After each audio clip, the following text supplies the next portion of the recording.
Assalamualaikum warahmatullahi wabarakatuh.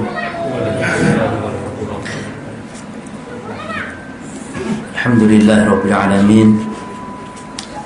Wassallallahu wasallama wa baraka ala nabiyyina Muhammadin wa ala alihi wa ashabihi wattabi'in wa man tabi'ahum bi ihsanin ila yaumiddin wa sallama tasliman katsira, amma ba'd. Para jamaah kaum muslimin wal muslimat, al hadirin wal hadirat, al mustami'in wal mustami'at, a'azzakumullah. Alhamdulillah, di malam hari ini, di hari Senin, ya, malam Selasa, hari Selasa malam Rabu, kita bisa berkumpul di salah seorang rumah saudara kita. Rumahnya siapa ini? Pak siapa? Pak Soni, Masya Allah. Semoga rumah beliau ini termasuk di antara rumah yang disebutkan di dalam hadis Nabi sallallahu alaihi wasallam, ij'alu min salatikum fi buyutikum wa la tattakhiduha qubura. Jadikan sebagian salat kalian di rumah, jangan jadikan rumah seperti kuburan. Dalam hadis lain,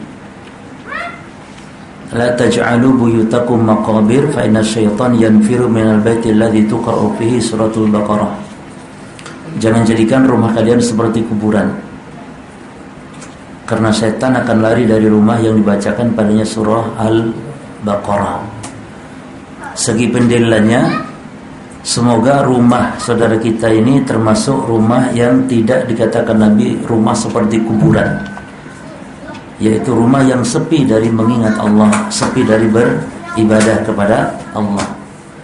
Oleh karena itu, kita sholat, kita berzikir, kita membaca Al-Quran, termasuk kita menimba ilmu seperti ini. Ini majlis zikir adalah diantaranya dilakukan di rumah. Ini tidak tercela di rumah untuk diadakan kajian seperti ini, walaupun tentu afdol di masjid, tapi di rumah seperti ini dibolehkan. Bahkan ini bagian dari bentuk menghidupkan rumah dengan beribadah, agar rumah kita tidak seperti kuburan. Dan ini menunjukkan bahwa kuburan bukan tempat ibadah, tapi tempat ibadah muslim itu di rumahnya. Bahkan apalagi perempuan, ya, kata Nabi SAW, bahkan perempuan itu yang afdol sholatnya berjamaah itu bukan di masjid tapi di rumah. Nabi mengatakan sallallahu alaihi wasallam, la tamna'u ima Allahi masajidallah wa buyutuhunna khairul lahunna. Jangan kalian larang, wahai para suami, istri-istri kalian ke masjid, kata Nabi. Jangan dilarang. Namun rumah-rumah mereka lebih afdal daripada masjid. Rumah mereka lebih afdal daripada masjid. Ini bagi para perempuan. Baik, itu yang pertama. Jadi semoga rumah Pak Soni termasuk rumah yang disebutkan oleh Nabi, rumah yang hidup dengan untayan ibadah. Terus yang kedua, para jamaah sekalian, kita wajib untuk menuntut ilmu. Bagaimanapun caranya, harus mempelajari ilmu agama ini. Dan dalam keadaan apapun, sesibuk apapun, kita wajib untuk meluangkan, ya, hadir ke majelis ilmu seperti ini, walaupun di rumah, walaupun di masjid. Artinya, para jamaah sekalian, para ummahat rahimani wa rahimakumullah, belajar ilmu agama jangan hanya sisa-sisa waktu dianggap dia bukan suatu ibadah. Bahkan boleh kita katakan agama tidak akan sah seseorang apabila tidak didasari dengan ilmu. Jadi belajar ilmu agama ini kewajiban setiap muslim, setiap muslimah, ya. Wajib bersyukur kalau ada tempat pengajian seperti ini. Ini kita berarti bisa datang, bisa menghadiri, ya. Wajib kita bersyukur, berterima kasih kepada para saudara-saudara kita yang mengadakan majelis-majelis ilmu seperti ini. Baik. Silakan. Di antara kewajiban dari menuntut ilmu agama yang harus kita dahulukan adalah perkara-perkara yang dasar, perkara-perkara yang pokok dulu, perkara-perkara yang prinsipil dalam agama. Di antaranya masalah akidah. Nah, kita akan kaji sebuah risalah atau sebuah buku kecil, tidak terlalu tebal, karya Syekh Muhammad bin Jamil Zaino rahimahullah. Kitab ini berisikan tentang akidah dan manhaj bagaimana seorang dalam beragama. Judul kitab aslinya Minhaju Al-Firqatin Najiyah, Minhaj Al-Firqah An-Najiyah wa Ta'ifal Mansurah. Artinya jalan golongan yang selamat dan golongan yang mendapat pertolongan dari Allah. Adapun isinya ya tentang manhaj dan akidah. Maka di antara keistimewaan kitab ini para jamaah sekalian, kita menjelaskan dasar-dasar bagaimana kita beragama. Apa dasar kita beragama, bagaimana metode berdalil kita dalam beragama. Dan kitab ini di antara keberkahannya banyak saudara-saudara kita di Indonesia khususnya dan di dunia secara umum, di dunia Islam, banyak yang bertaubat yang tadinya berada di aliran-aliran sesat dan menyimpang, kemudian banyak yang bertobat sehingga memahami sunnah dengan berkat kitab ini, jalan dan wasilahnya. Maka ini sebagai bentuk murojaah kita mengulang kembali pembahasan ini ya. Dan nanti diusahakan setiap jamaah memiliki kitab, atau boleh nanti ini difotokopi ya. Yang mau Arabnya ini difotokopi, terjemahan saja ya sudah. Itu di antara metode cara kita ingin betul-betul bisa menggali lebih dalam tentang ilmu Islam, itu syaratnya harus bisa bahasa Arab ya. Tapi tidak apa-apa, yang penting kita sambil jalan belajar.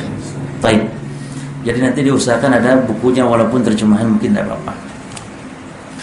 Para jamaah sekalian kaum muslimin dan muslimat rahimani wa rahimakumullah, pembahasan kita ini berangkat dari sabda Nabi SAW tentang perpecahan umat. Dan dalam kitab ini pun dijelaskan, nanti akan kita bacakan. Jadi intinya kita mengkaji ini sekarang, kitab Minhajul Firqatin Najiyah Ta'ifal Mansurah ini berangkat dari sabda Nabi SAW tentang perpecahan umat, yakni dipastikan, dan itu sudah terjadi dan kita rasakan, dan ini diramalkan oleh Nabi berdasarkan wahyu, bahwa umat Islam akan berpecah belah pemahaman agamanya. Jadi bukan perpecahan badan, bukan. Tidak masalah badan pecah-pecah jauh-jauh ya, tidak satu bangsa berbangsa-bangsa, tidak masalah bersuku-suku, bukan itu perpecahan. Tapi perpecahan itu dalam pemahaman agama ya. Seperti sekarang misalnya, sekarang hari Asyura jamaah tadi ya, itu ada orang yang mengisinya dengan hal yang memang sesuai petunjuk Rasulullah dengan cara berpuasa. Ketika Nabi ditanya tentang puasa Asyura, kata Nabi, yukaffiru sanatal madhiyah, orang yang puasa Asyura diampuni dosanya setahun yang lalu ya. Dan Nabi sangat menekankan puasa Asyura, bahkan ini puasa yang wajib. Asalnya itu wajib, sebelum Ramadan puasa Asyura yang wajib. Di satu sisi yang lain, banyak kaum muslimin justru di hari Asyura menganggap keramatlah hari Asyura dengan cara dia makan-makan ya. Bahkan ada yang sampai lomba makan kerupuk hari Asyura, karena alasannya hari Asyura, lomba makan kerupuk, lomba ini, lomba itu. Bahkan orang-orang Syiah naudzubillah melakukan apa? Melakukan tadbir, yakni dengan memukul, menyiksa diri walaupun pura-pura ya nyiksa dirinya. Namun intinya mereka melampiaskan katanya kesedihan untuk Husain bin Ali bin Abi Thalib dengan cara menyiksa diri atau dengan cara meratapi kematian Husain bin Ali bin Abi Thalib. Nah itu karena sebab apa? Menunjukkan perpecahan umat ini. Di dalam sebuah hadis para jemaah sekalian yang masyhur tentang hadis iftirakul ummah, kata Nabi SAW, satabtariku ummati ala 73 firqatan kulluha finnar. Kata Nabi, akan berpecah belah umatku. Maksud umat di sini umat Islam, ini bukan Yahudi Nasrani, karena Nabi menyebutkan sebelumnya Yahudi pecah 71 golongan, Nasrani pecah 72 golongan, dan umatku kata Nabi umat Islam pecah 73 golongan. Semuanya terancam dengan neraka, hanya satu yang benar, Hanya satu yang benar. Ketika ditanya siapa yang benar itu, maka Rasul SAW mengatakan, kata Nabi, makana alaihi ana wa ashabi, siapa yang berada di atas petunjukku dan para sahabatku. Jadi tolak ukur kebenaran seseorang dalam beragama, tolak ukurnya ketika dia berada di atas petunjuk Nabi, dan bukan Nabi saja, tapi harus petunjuk siapa tadi? Para sahabat Rasulullah SAW. Dalam hadis yang lain, Nabi ketika ditanya siapa golongan yang selamat yang dimaksud, faqala alaihi salatu wassalam, Nabi mengatakan al-jamaah. Kata Nabi al-jamaah. Jadi yang selamat itu adalah jamaah. Apa maksud jamaah di sini? Jamaah yakni orang yang berada di atas kebenaran, mengikuti petunjuk Nabi dan para sahabat. Lah ini yang dimaksud dengan jamaah ilmiah namanya. Jadi jamaah itu terbagi dua, para jamaah sekalian ya. Pertama ada jamaatul abdan namanya. Jamaatul abdan, atau istilah lain jamaatun hissiyatun, jamaah badan atau jamaah hissi. Artinya apa jamaah badan ini? yakni kumpulan manusia yang dipimpin oleh seorang pemimpin, seorang presiden, raja, yang manusia wajib mentaati pemimpin tersebut.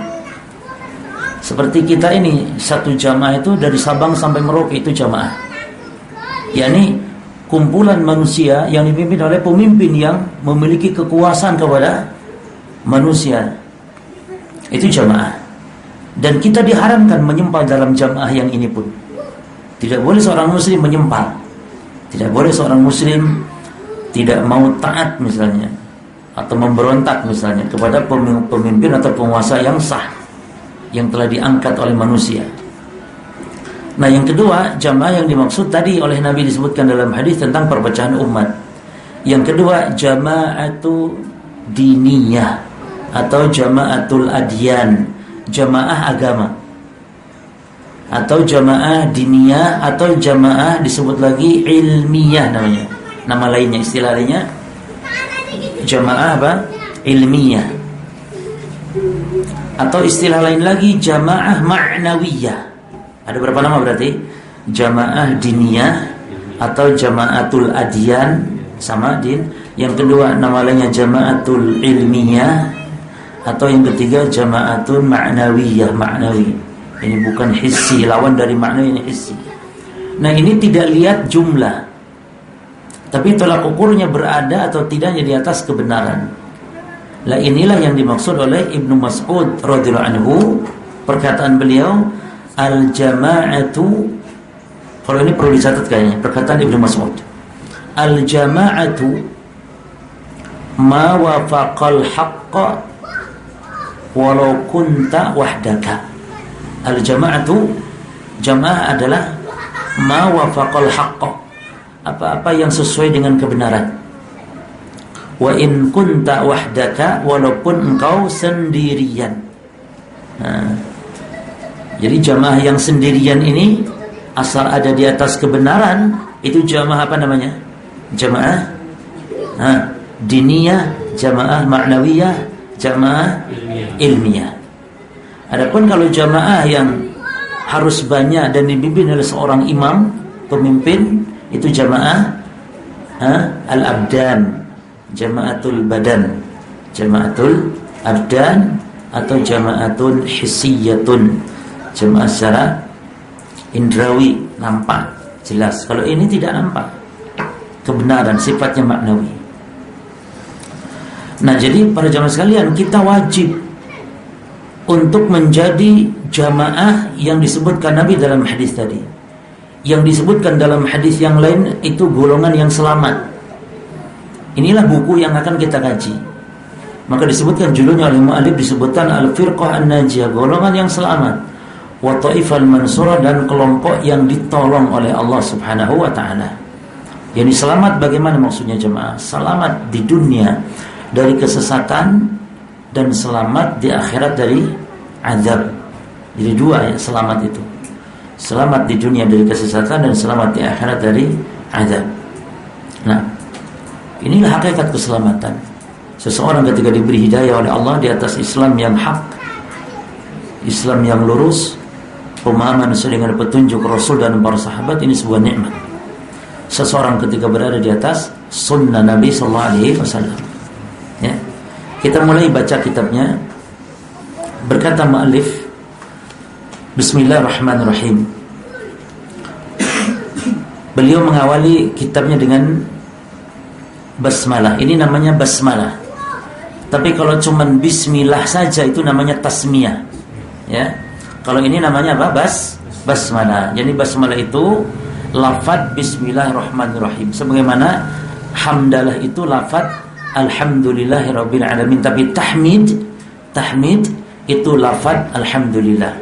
Tasbih lafaz subhanallah. Takbir lafaz Allahu akbar. Haiqalah lafaz la haula wala quwata illa billah. Al-istirja' lafaz, nama istirja' itu lafaz apa? Inna lillah wa inna ilaihi raji'un. Itu nama-nama istilah harus kita pahami. Tahlil lafaz la ilaha illallah. Paling afdal kalau tahlil paham semua. Afdhalu dzikri la ilaha illallah. Tahlil, tasbih, tahmid, takbir. Ini 4 lafaz ini luar biasa. Coba perhatikan 4 lafaz ini. Kita sebagai seorang muslim, laki-laki atau perempuan, kita perbanyak membaca ini tadi. Kata Nabi SAW, ahabul kalami ilallah arba'un.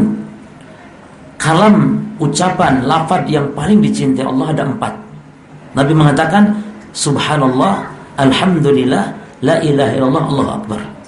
Lalu beliau mengatakan la yadhurruka min ayyi syai' bada'at. Tidak mengapa kamu awali dari manapun, yang penting 4 ini jadi satu. Mau Allahu akbar dulu boleh, mau subhanallah dulu boleh, mau alhamdulillah dulu boleh, mau la ilaha illallah dulu juga boleh. Terserah, yang penting 4 ini jadi satu. Misalnya la ilaha illallah, alhamdulillah, subhanallah, Allahu akbar. Allahu akbar, subhanallah, alhamdulillah, la ilaha illallah. Yang penting 4. Dan ini para jemaah disebut zikir mutlak namanya. Mutlak itu tidak dibatasi waktu, tidak dibatasi tempat, dan tidak dibatasi jumlah bilangan. Berarti perbanyak. Subhanallah. Khususnya nih ya, kita kalau kita punya saudara yang mungkin punya penyakit berat, lumpuhkah atau setrukah, maka ajarkan cara berzikir yang benar. Yani perbanyak lafaz-lafaz zikir yang tadi. Kemudian zikir itu harus diucapkan para jemaah. Tidak boleh dalam hati, tidak sah. Bahkan jenengan misalnya salat sirriyah ya, salat sirriyah itu salat yang bacaannya pelan, seperti salat apa? Salat duhur, salat asar. Kalau jenengan bacanya dalam hati itu salatnya tidak sah, wajib diulang. Tidak sah salatnya. Ada orang mungkin baca Al-Fatihah dalam hati, mulutnya diam. Tidak boleh, harus gerak bibirnya. Sebab di dalam hadis sampai sahabat tanya kepada sahabat lain yang menyaksikan Rasul SAW salat. Kata para sahabat, nanya kepada sahabat lain, bagaimana kalian tahu kalau Rasul di salat duhur, salat asar membaca? Maka kata para sahabat, bitirabi lihiyatihi. Kita tahu dengan gerakan jenggotnya Rasul. Jadi Rasul kita tahu dari belakang tuh, Rasul goyang-goyang atau gerak-gerak jenggotnya menunjukkan beliau tidak diam. Maka membaca Quran yang berpahala itu, yang 1 huruf pahalanya 10 hasanah, bahkan bisa dilipat gandakan dengan lebih banyak lagi. Itu syaratnya lisannya nih gerak jemaah. Man qara harfan min kitabillah falahu bihasanah. Siapa yang membaca siapa yang membaca 1 huruf dari Al-Quran, maka baginya hasanah. Wal hasanatu bi asyri amsalihha, dan kebaikan itu dilipat gandakan 10 kali lipat. Nah, ini yang dimaksud. Bukan sekedar kita mempelototi mushaf Al-Quran tanpa kita gerakan lisan, tidak. Itu tidak sah. Itu dapat pahala apa? Kalaupun dia mentadaburi, berarti pahala tadabur tok, yang tidak dapat pahala baca. Semuanya. Dan kayaknya tidak mungkin mentadaburi kalau ada orang tidak ngerti bahasa Arab, dia melototin Quran gitu, kayaknya tidak tadabur kayaknya. Tadabur itu yang ngerti nahwu sharafnya, ngerti tafsir. Jadi kalau ada orang Islam ya, muslim, cuman melototin Quran saja, nggak dapat pahala apapun. Tapi kalau baca dengan menggerakkan lisan, walaupun tidak paham apa maksudnya, tetap berpahala baca. Inilah keindahan kita membaca Al-Quran. Taib ya. Kemudian para jemaah, sebab penulis mengawali kitabnya dengan basmalah mengikuti pertama Al-Quran. Karena semua Al-Quran diawali dengan apa? Kecuali At-Taubah. Apa sebabnya atau hikmahnya? Sebab para jemaah, surah Taubah itu bukan surah yang terpisah, tapi dia mukammilatun li suratil lati qablaha. Tapi dia itu adalah kelanjutan dari surat sebelumnya. Itu surat apa? Sebelum surat Taubah surat apa? Musibah ini jemaah. Surat apa sebelum Taubah? Al-Anfal. Jadi jemaah sekalian, makanya kan materinya sama, berkaitan perang, rampasan perang. Oleh sebab itu tidak dibubuhkan dia basmalah karena dia kelanjutan. Pendapat yang lain, kalaupun mau dianggap dia sebagai surat yang terpisah, surat Taubah itu, alasannya adalah karena ghairu munasib, tidak tepat gitu. Ada kata-kata rahmat, yaitu Ar-Rahman Ar-Rahim, ya. Lalu langsung disambungkan dengan awal di surah At-Taubah yang isinya apa? Isinya Allah ngajak perang kepada orang kafir. Jadi tidak apa tadi? Tidak sinkron, sehingga tidak dibubuhkan. Itu kalau mau dianggap sebagai awal surat, ya. Namun itulah diantara dua sebab kenapa At-Taubah tidak dibubuhi basmalah. Adapun yang lain, maka semuanya diawali dengan basmalah. Maka mengikuti iktidaan bi kitabillah. Yang kedua, mengikuti juga contoh Rasulullah dalam menulis surat-surat beliau. Ya. Adapun hadis yang mengatakan kullu amrin dzibalin la yubda'u fi bil basmalah, ya. Setiap perkara yang penting yang tidak diawali dengan bismillahirrahmanirrahim fahuwa abtar, itu hadisnya dhaif, tidak bisa diamalkan. Yani setiap perkara penting yang tidak diawali dengan bismillahirrahmanirrahim adalah dia terputus berkahnya, maka ini hadis tidak sahih. Artinya jemaah, dianjurkan dengan mengawali sesuatu dengan bismillahirrahmanirrahim, bukan dengan hadis tadi, bukan dengan sabda Nabi tadi, bukan, tapi dengan perbuatan Nabi dalam menulis apa? Surat-surat beliau. Seperti beliau menulis surat kepada Heraklius, ya, penguasa Romawi. Di dalam suratnya Nabi mengatakan Bismillahirrahmanirrahim min Muhammad Abdillah wa Rasulullah ila azimirum Herakl, ila azimirum, kepada penguasa Romawi dari Muhammad, hamba dan utusan Allah. Di awalnya beliau tulis Bismillahirrahmanirrahim. Maka kita pun demikian. Maka kata para ulama, kalau untuk urusan tulis menulis awali bismillah. Tapi kalau urusan berbicara, pidato, ceramah, maka awalnya dengan apa? Dengan apa? Kalau urusan ceramah, pidato, omongan, maka dengan memuji Allah dengan hamdalah. Ya. Jadi bukan dengan basmalah. Ini cara menggabungkan antara hamdalah dengan basmalah, karena ini sebagai pembuka. Baik bismillah atau hamdalah pembuka. Namun dibedakan, kalau basmalah idza kana fil mukatabah, dalam urusan tulis menulis, amma alhamdulillah idza kana fi al-musyafahah. Kalau dalam urusan musyafahah. Apa musyafahah? Lisan melisan, ya. Tulis menulis lisan melisan. Ini dalam urusan berbicara. Kemudian para jamaah sekalian, di antara lagi mengikuti petunjuk para ulama. Jadi ulama kalau nulis kitab diawali dengan basmalah. Bahkan Imam Ibnu Abdul Bar mengatakan wajib setiap penulis untuk mengawali tulisannya dengan 3 hal. Dengan basmalah, dengan hamdalah, dengan as-salatu ala nabi, dan dengan tasyahud. Pertama dengan basmalah, kedua dengan hamdalah, ketiga dengan salawat kepada Nabi, yang keempat dengan tasyahud. Ya. Tasyahud yakni dengan bersyahadat. Oleh karena itu kita baca tahiyat di dalam salat dinamakan apa? Tasyahud. Kenapa disebut tasyahud? Kita baca at-tahiyyatu lillah, disebut tasyahud kenapa? Karena ada syahadatnya. Jadi tasyahud itu artinya syahadat, bersyahadat. Jadi di dalam tahiyat itu ada syahadat mesti, dan tidak disebut tahiyat gitu ya kalau tidak pakai tasyahud. Bahkan tasyahud itu para jamaah itu ada suatu kewajiban dibaca dalam semua tahiyat baik awal ataupun akhir. Bahkan nanti ada baca solawat termasuk di antara hukum yang wajib ya, dibaca ketika tahiyat akhir, termasuk juga tahiyat awal. Baik. Di antara perkara-perkara lain selain menulis diawali dengan basmalah, di antaranya ada kita dianjurkan untuk menyebut nama Allah, baik itu tasmiyah ataupun dengan basmalah. Di antaranya selain dari apa yang pertama tadi ini, mengawali tulisan.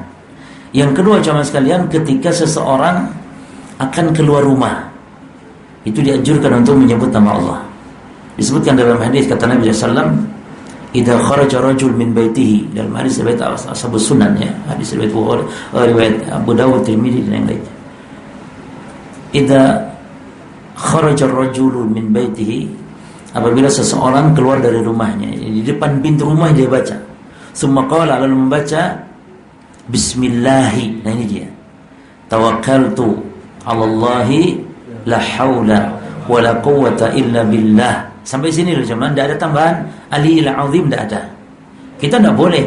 Kaidahnya setiap zikir-zikir yang sifatnya tauqifiyah, yang ada contoh dan diajarkan lafaz-lafaznya langsung dari Nabi, itu paten, nggak boleh tambah. Makanya saya katakan, kalau di dalam sholat baca Sayyidina haram. Kalau di dalam sholat, karena zikir-zikir sholat paten. Tapi kalau di luar sholat boleh, bukan bid'ah, tidak boleh.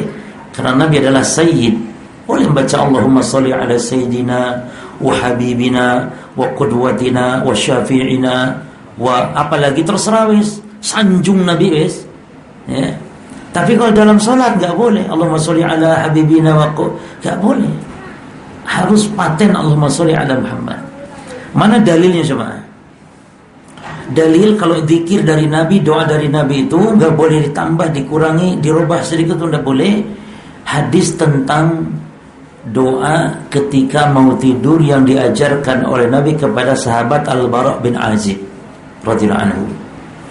Nabi mengatakan kepada Bara' radhiyallahu anhu, kata Nabi, idza ataita madja'aka.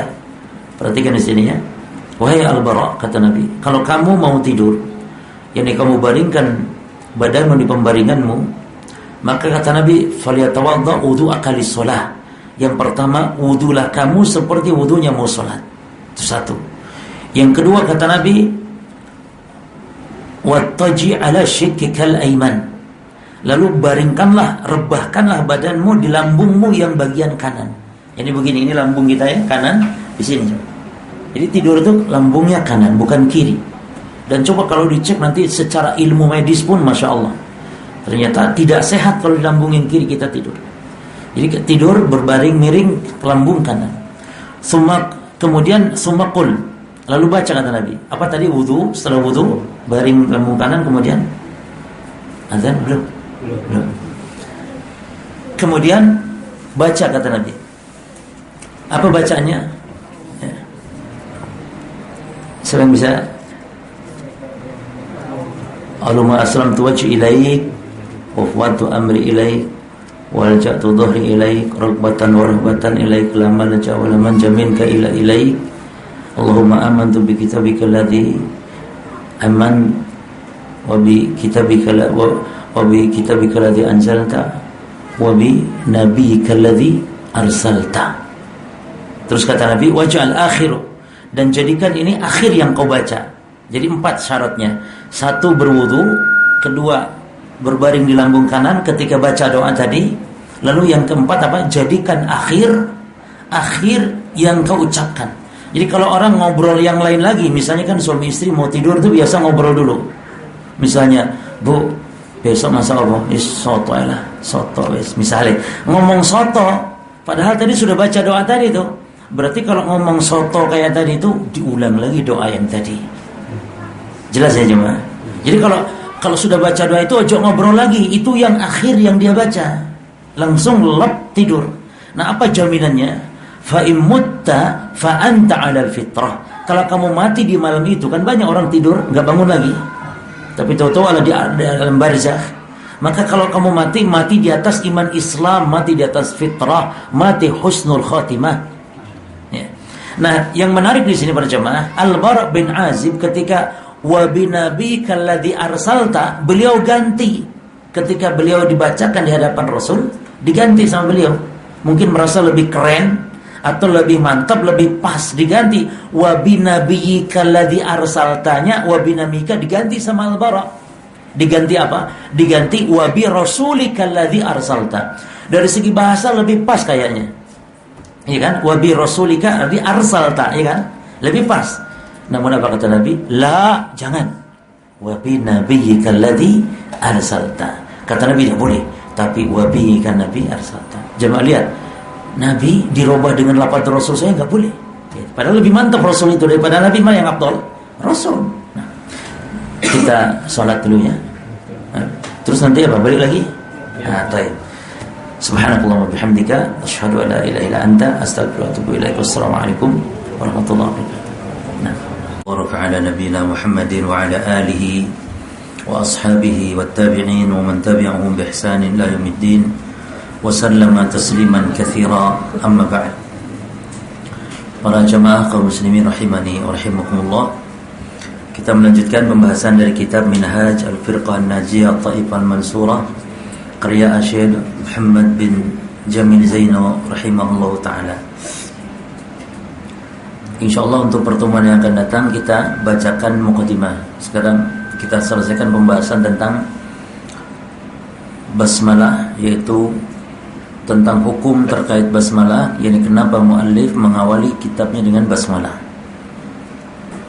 Di antara momen yang lain tadi dalam mengucapkan basmalah atau bertasmiyah atau menyebut nama Allah adalah keluar rumah tadi, dan tidak boleh ditambah dengan apa? Dengan dengan la haula wala quwata illa billahil aliyil azim. Tapi bismillah tawakkaltu Allah, la haula wala quwata illa billah. Karena zikir semacam ini sifatnya tauqifiyah, paten dari Rasulullah sallallahu alaihi wasallam. Sebagaimana halnya tadi zikir mau tidur ya, ketika Al-Bara bin Azib merubah lafaz wa bi nabiyyika alladzi arsalta dirubah dengan wa bi rasulika alladzi arsalta, kata Nabi la, enggak boleh dirubah, tapi tetap wa bi nabiyyika alladzi arsalta. Itu juga keutamaan kita membaca zikir sebelum tidur. Terus yang kedua jemaah, momen apa lagi kita membaca tasmiyah atau menyebut nama Allah, yaitu ketika mau makan. Sebagaimana kata Nabi kepada anak tiri beliau, ya. Nabi punya anak tiri namanya Umar bin Abi Salamah. Ya, jadi anaknya Ummu Salamah. Nah, anak tirinya Nabi bernama Umar bin Abi Salamah. Ketika mengajari bagaimana makan di antara adab makan, kata Nabi kepada anak kecil ini, kata Nabi, ya gulam, samillah, wahai anak, sebutlah nama Allah. Nah, samillah di sini maknanya bukan bismillahirrahmanirrahim, tapi bismillah saja. Maka mengajari anak kita makan bukan dengan bismillahirrahmanirrahim, bukan, tapi dengan bismillah. Kenapa? Karena disebutkan dengan lafaz tasmiyah, jadi menyebut nama Allah subhanahu wa ta'ala. Yang ketiga juga bertasmiyah ketika wudu jemaah. Nabi mengatakan la sholata liman la wudu'a lahu wa la wudu'a lahu liman lam yadhkur ismallahi alaih. Tidak sah salat tanpa wudu dan tidak sempurna wudu jika tidak menyebut nama Allah.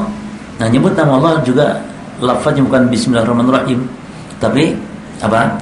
Bismillah. Jadi kalau berwudu bukan menyebut bismillahirrahmanirrahim, tapi bismillah. Ya. Berikutnya menyembelih. Sama hanya menyembelih pun dengan menyebut bismillah saja, bukan bismillahirrahmanirrahim. Tapi dengan tasmiyah, kemudian bertakbir bismillahi, kemudian wallahu akbar, atau bismillah saja. Itu di antara bacaan dibaca ketika menyembelih, dan itu hukumnya syarat. Syarat itu tidak bisa gugur dengan sebab lupa cuma. Ya. Memang ada khilaf dalam masalah ini. Ada 3 pendapat menyembelih membaca bismillah ini. Dalam mazhab Syafi'i, membaca bismillah ketika menyembelih hukumnya sunnah. Artinya dalam mazhab Syafi'i, orang kalau menyembelih tidak menyebut bismillah pun sembelihannya halal. Dalam mazhab Syafi'i, dasarnya apa jemaah? Mazhab Syafi'i ini dasarnya adalah halalnya sembelihan ahlul kitab. Jadi dengan kias aulawi istilahnya, menganalogikan dengan yang lebih parah. Artinya kalau ahli kitab yang bukan muslim saja halal, maka sembelihan muslim lebih apa? Lebih halal lagi katanya. Dan ahli kitab tentu tidak baca bismillah kan itu. Nah ini keliru pada pendalilan seperti ini ya. Jadi tidak benar membaca bismillah, syarat hukumnya. Nanti akan kita sebutkan pendapat berikutnya. Masalah ahli kitab dihalalkan para jemaah, dan disebutkan dalam hadis Allah Maha tahu apa yang dia baca. Intinya kalau kita sebagai muslim, bukan Nasrani, bukan Yahudi, kita muslim ahli kitab, bukan ahli kitab, kita muslim, maka kalau menyembelih apa yang disebutkan oleh Allah dalam Quran harus baca bismillah ya. Wala ta'kulu liman lam yadhkur ismallah alaih fa innahu fisqun. Kata Allah, jangan kalian makan sembelihan yang lam yudhkar ismullah, sembelihan yang tidak disebutkan nama Allah, karena itu adalah keburukan, kefasikan. Jadi Allah larang. Demikian pula kata Nabi SAW, ma'an haradam, apa saja yang hewan disembelih dengan dialirkan darahnya, wadhkur ismallahu alaihi faqul, dan kalau disebutkan nama Allah maka makanlah, kata Nabi.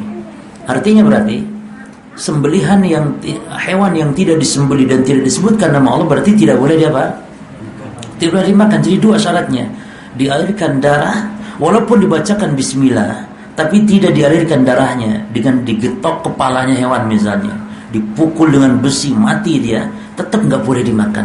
Karena ma'an haradam, apa saja hewan yang dialirkan darah, wa dzukirasmu alaih, dan disebutkan nama Allah, fakul, makanlah. Jadi pendapat yang benar nanti pendapat yang mengatakan syarat.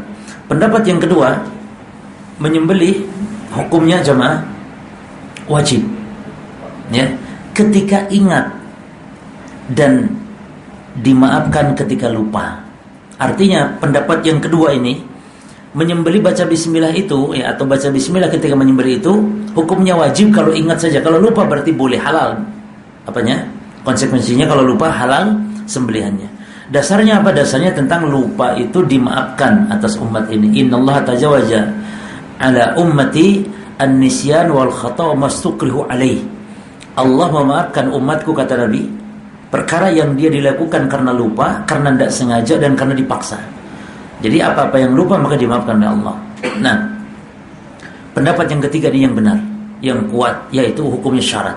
Artinya syarat jemaah, menyembelih kalau tidak baca bismillah tidak sah. Terus kalau lupa tidak berlaku. Tetap walaupun lupa sembelihan itu tidak sah. Maka sembelihan itu adalah bangkai, hukumnya wajib dibuang, wajib dikubur. Nah, karena dia syarat, tidak gugur dengan lupa. Dan ini yang benar di antara pendapat. Nah, jadi 3 pendapatnya tentang baca bismillah. Kemudian para jemaah sekalian, ketika jima yakni ketika bersetubuh dengan istri, suami istri itu membaca apa? Bismillah. Nabi SAW mengatakan, kata Nabi, lau anna ahadakum idza ata'alhu qala bismillah Allahumma janibna syaitan wa janibi syaitan ma razaqtana. Seandainya orang menjimai istrinya lalu membaca bismillah, lalu Allahumma janibna syaitan, ya Allah jauhkan kita dari syaitan, wa janibi syaitan ma razaqtana, dan jauhkan pula dari syaitan apa yang kau rezekikan dari anak hasil persetubuhan ini ya Allah. Jadi kita dijauhkan dari setan, jangan sampai setan ikut mencampuri istri kita. Terus kalau punya anak kita dijauhkan dari syaitan, maka kata Nabi, faqudiya bainahuma walad lam yadurruhu, maka ketika ditakdirkan punya anak, dia tidak akan diganggu oleh syaitan. Syaratnya membaca apa tadi? Bismillah, Allahumma janibna syaitan wa janibi syaitan ma razaqtana. Di antara lagi momen membaca tasmiyah bismillah adalah ketika tergelincir.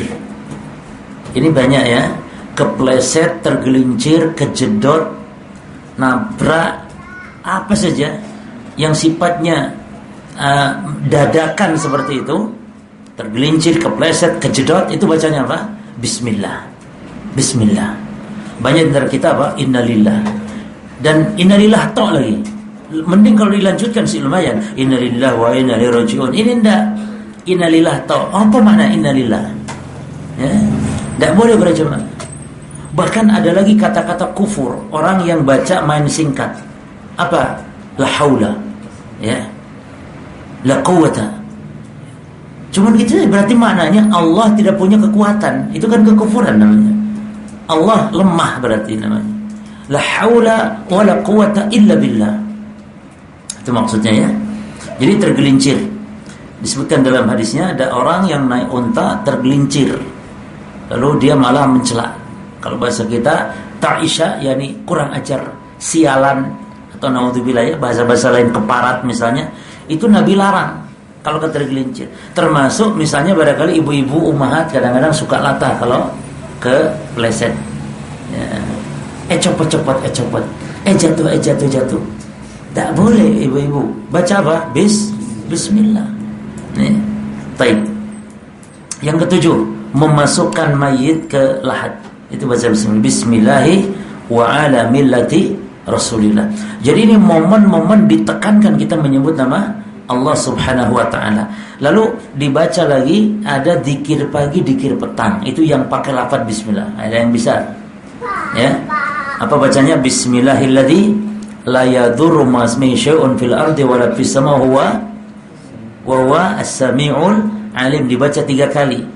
Ini orang kalau baca ini 3 kali disebutkan kata Nabi, maka tidak akan ada yang memudaratkannya. Ini benteng tolak bala ini baca. Saya ulangi bacanya. Bismillahilladzi la yadurru ma'asmihi syai'un fil ardi wa la fis sama' wa huwas sami'ul alim. Ya. Nah, demikian pula ketika melepaskan alat buruan jemaah, baca bismillah.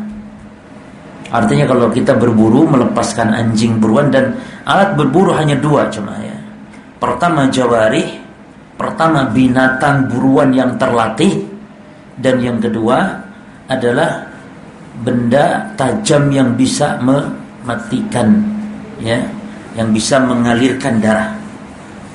Dan nanti kalau berburu itu boleh nancap ke apapun boleh, tidak harus ke leher, tidak. Seperti kita nembakkan tombak misalnya, ya, itu boleh, yang penting bisa mengalirkan darah. Adapun yang tumpul nggak boleh.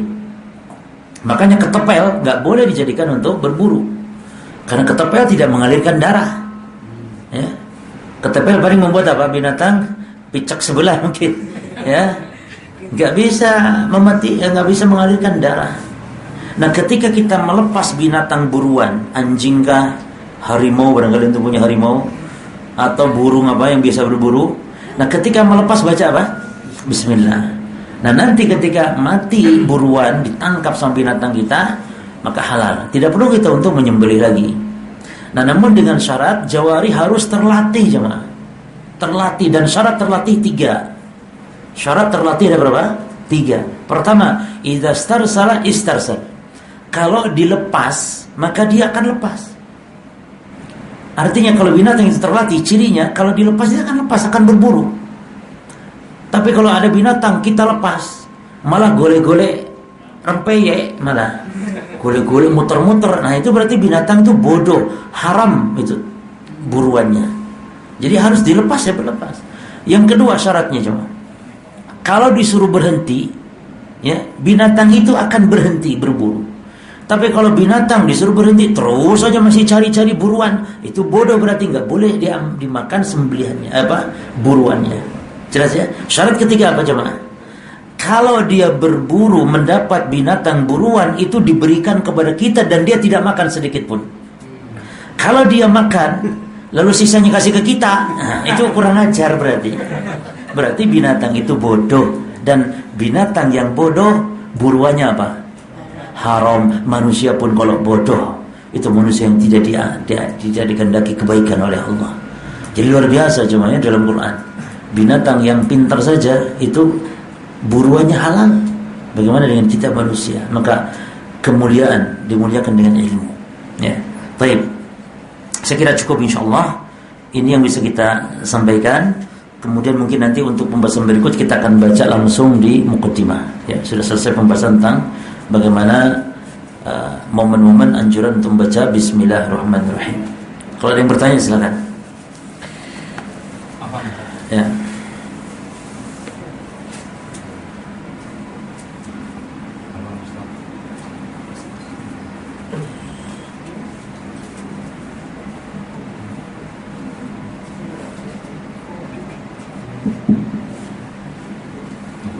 Anak mau tanya, Ya.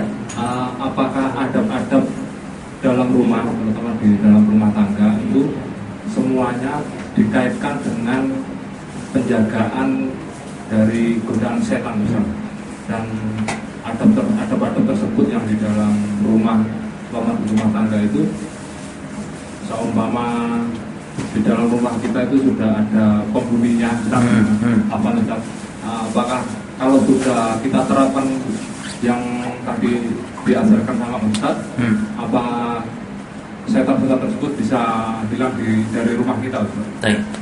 Barakallahu fiik. Syukran, Ustaz. Ya. Para jemaah sekalian rahimani rahimakumullah, intinya rumah yang ditegakkan ibadah di rumah tersebut, maka itu diantara faedahnya adalah akan mengusir syaitan, seperti yang dibacakan Al-Quran. Tadi Nabi SAW mengatakan, la taj'alu buyutakum maqabir fa inna syaitan yanfiru minal baiti alladhi tuqra'u fihi suratul Baqarah. Jangan apa? Jangan jadikan rumah kalian, perhatikan, kuburan. Maksud hadis ini jemaah dua makna. Karena Nabi mengatakan jangan jadikan rumah kalian kuburan. Nabi tidak mengatakan seperti kuburan.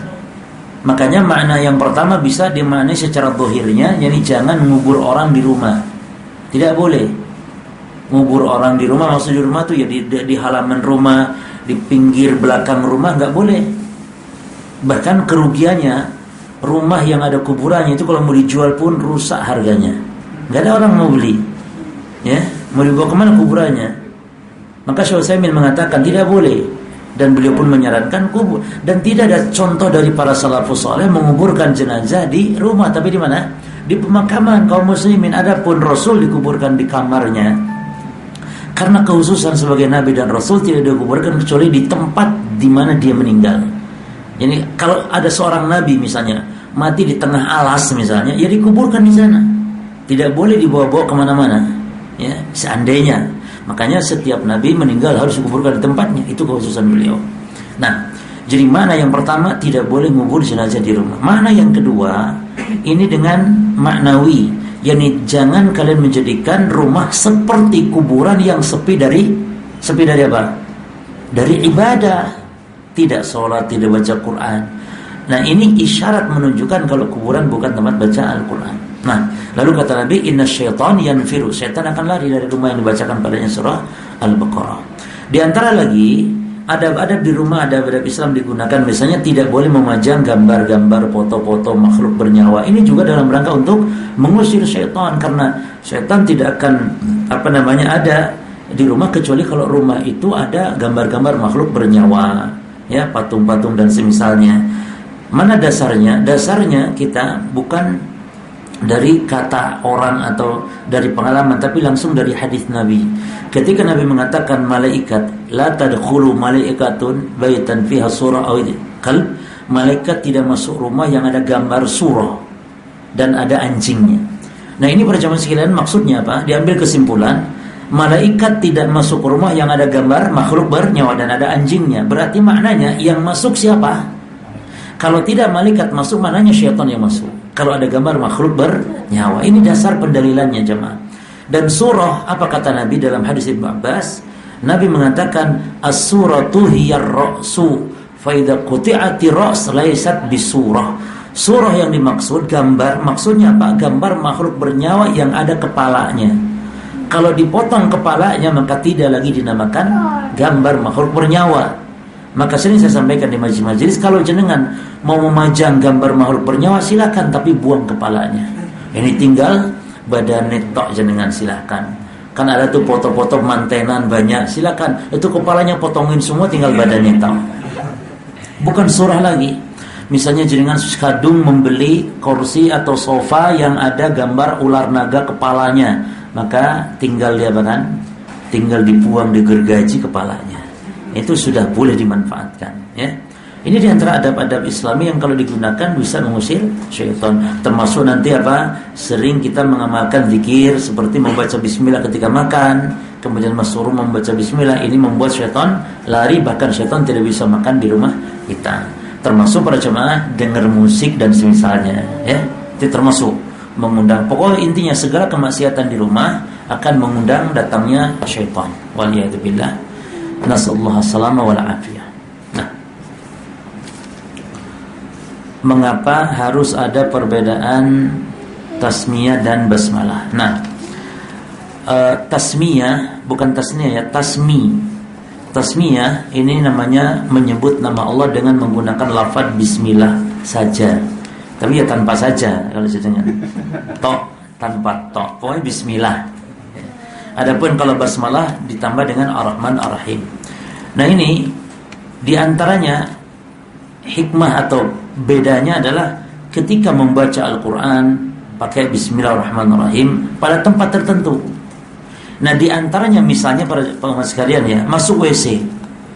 Itu kan seperti masuk WC, tidak dianjurkan cukup membaca tasmiyah saja. Seperti dalam hadis, satur ma baina a'yuni jinni wa awrati bani adama idza dakhala ahadumul khala an yaqula bismillah. Penghalang antara aurat Bani Adam dengan pandangannya jin ketika masuk WC salah seorang Bani Adam di antara mereka adalah ucapan bismillah. Jadi ketika Nabi tidak mengatakan Ar-Rahman Ar-Rahim, maka kita pun ikut tidak mengatakan Ar-Rahman dan Ar-Rahim, bismillah saja. Nah, para ulama mengatakan itu namanya tasmiyah. Di antara hikmahnya apa? Demi memudahkan. Berbeda ketika membaca basmalah ini ketika momen tertentu membaca Al-Quran. Kalau untuk kegiatan rutinitas maka seperti kepleset bismillah, apa-apa bismillah, mau makan bismillah, masuk WC bismillah, dan seterusnya. Ini diantaranya dalam rangka untuk memudahkan dalam pengucapan. Nah, wallahu ta'ala alam. Cukup? Ada lagi?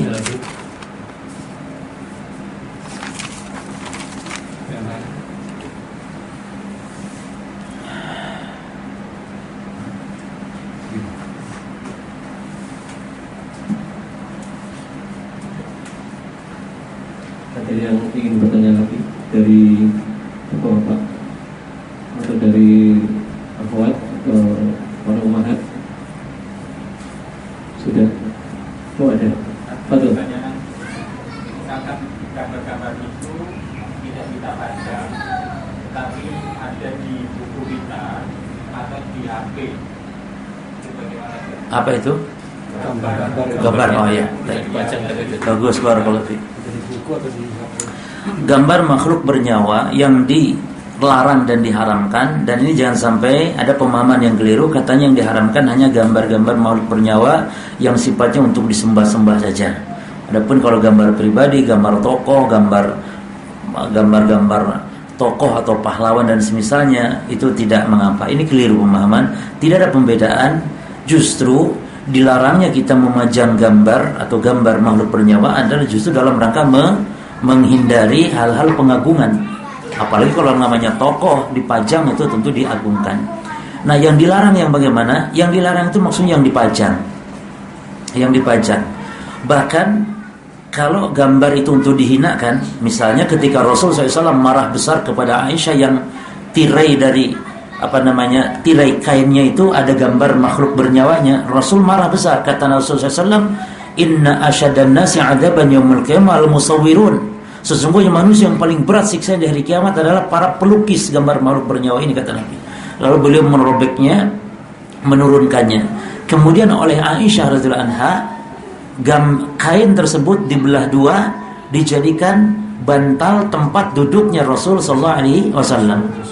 Jadi masih posisi gambarnya ada, namun dijadikan tempat duduk.